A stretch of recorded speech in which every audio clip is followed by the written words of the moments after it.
అందరికీ నమస్కారం. యుద్ధం అనగానే మనందరికీ ఏం గుర్తొస్తుంది?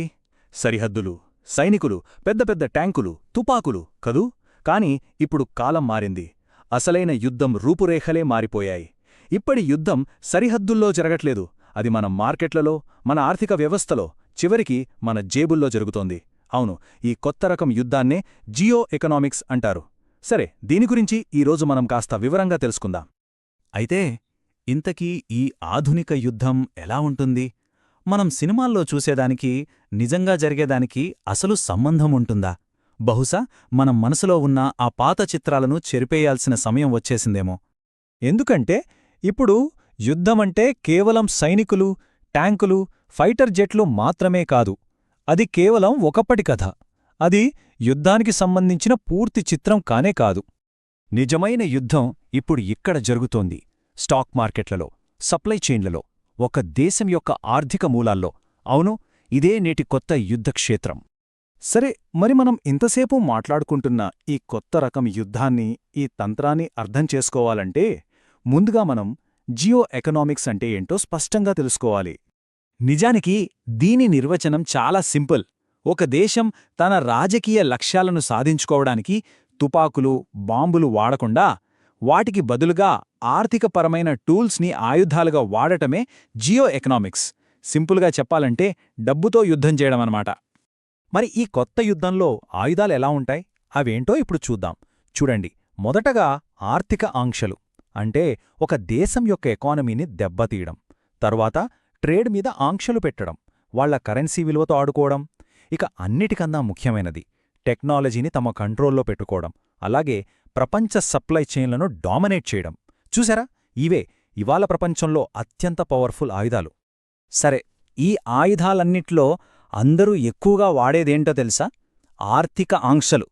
కాని అసలివి నిజంగా పనిచేస్తున్నాయా? లేదా కాలం గడిచే కొద్దీ వాటి పదును తగ్గిపోతుందా? దీని గురించి కాస్త లోతుగా చూద్దాం. ఈ చార్ట్ చూడండి, ఇది మనకొక క్లియర్ పిక్చర్ ఇస్తుంది. 1950ల నుంచి 70ల మధ్యలో ప్రపంచవ్యాప్తంగా కేవలం 20 సార్లు మాత్రమే ఆర్థిక ఆంక్షలు పెట్టారు. కాని అదే 2010 నుంచి 2025 మధ్యకాలంలో ఆ సంఖ్య ఎంతకు పెరిగిందో తెలుసా? ఏకంగా 120కి, అంటే దాదాపు 6 రెట్లు ఎక్కువ. దీన్ని బట్టే మనం అర్థం చేసుకోవచ్చు ఈ ఆయుధాన్ని దేశాలు ఎంత ఎక్కువగా వాడుతున్నాయో. అయితే ఇక్కడే ఒక పెద్ద ట్విస్టుంది. ఒకప్పుడు అమెరికా ఆంక్షలు పెట్టిందంటే ఏ దేశమైనా సరే ఆర్థికంగా కుప్పకూలిపోవాల్సిందే.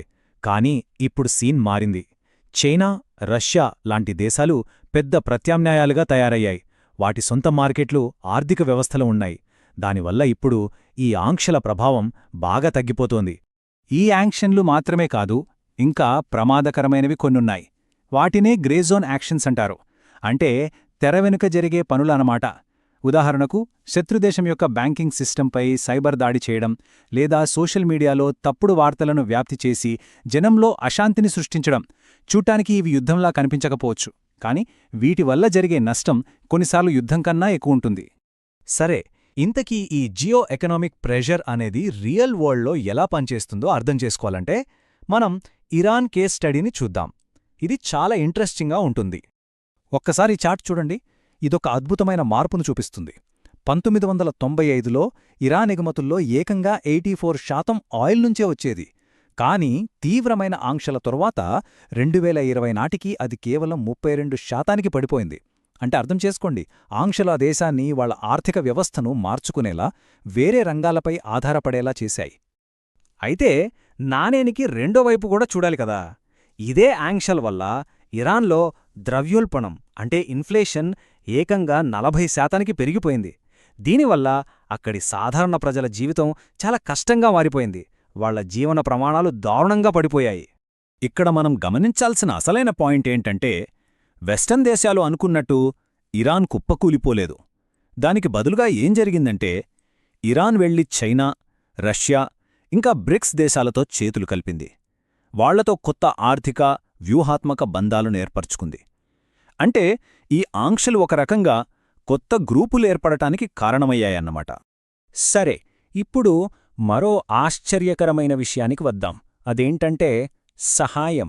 అవును, పేద దేశాలకు చేసే సహాయం కూడా ఒక ఆయుధంగా మారగలదా? విదేశీ సహాయం అనే ఈ రెండంచుల కత్తి గురించి ఇప్పుడు మాట్లాడుకుందాం. చూడండి, సాధారణంగా ఫారెన్ ఎయిడ్ అంటే విదేశీ సహాయం అనగానే పేదరికాన్ని తగ్గించడానికి, డెవలప్మెంట్ కోసం అనుకుంటాం గదా. అది బయటికి చెప్పే లక్ష్యం. కానీ దానికి ఇంకో వైపు కూడా ఉంది. దీన్నే ఒక జియో ఎకనామిక్ ఆయుధంగా వాడతారు. అంటే ఆ దేశంపై రాజకీయంగా పట్టు సాధించడానికి, వాళ్లను తమ కంట్రోల్లోకి తెచ్చుకోవడానికి, కొన్నిసార్లు ఆ దేశంలో అస్థిరతను సృష్టించడానికి కూడా ఈ సహాయాన్ని వాడుకుంటారు. సరే, ఇదంతా చూశాక మనకొక ప్రశ్న వస్తుంది. నేటి ప్రపంచంలో అసలైన పవర్, నిజమైన శక్తి అంటే ఏంటి? ఎందుకంటే దాని డెఫినిషనే పూర్తిగా మారిపోయింది. ఒక విషయం గుర్తుపెట్టుకోవాలి. ఈ 21వ శతాబ్దంలో ఒక దేశం బలాన్ని కేవలం వాళ్ల ఆర్మీని బట్టి చెప్పలేం. నిజమైన బలం ఏంటంటే ఆ దేశ ఆర్థిక స్థిరత్వం, వాళ్ల దగ్గరున్న ఫారిన్ ఎక్స్చేంజ్ రిజర్వ్స్, ప్రపంచ సప్లై చైన్ల మీద వాళ్లకున్న కంట్రోల్, ఇంకా టెక్నాలజీలో వాళ్లు ఎంత ముందున్నారు అనేవే. ఇవే నేటి శక్తికి అసలైన మూలస్తంభాలు. సో ఫైనల్గా మనం చెప్పొచ్చేది ఒక్కటే. ఇవాల్టి ప్రపంచంలో ఆర్థిక బలమే అన్నిటికన్నా శక్తిమంతమైన ఆయుధం. ఇందులో ఎలాంటి సందేహం లేదు. మరీ కొత్త యుద్ధరంగంలో, ఈ తుపాకులేని ఆర్థిక యుద్ధంలో అసలైన పవర్ ఎవరి చేతిలో ఉంది? ఈ ప్రశ్నకు సమాధానం గురించి కాస్త ఆలోచించండి. ఈ విశ్లేషణను ఇంత ఓపికగా చూసినందుకు ధన్యవాదాలు. ఇలాంటి మరిన్ని లోతైన అంశాల గురించి తెలుసుకోవాలంటే మా వేద వ్యాస అకాడమీకి తప్పకుండా సబ్స్క్రైబ్ చేసుకోండి.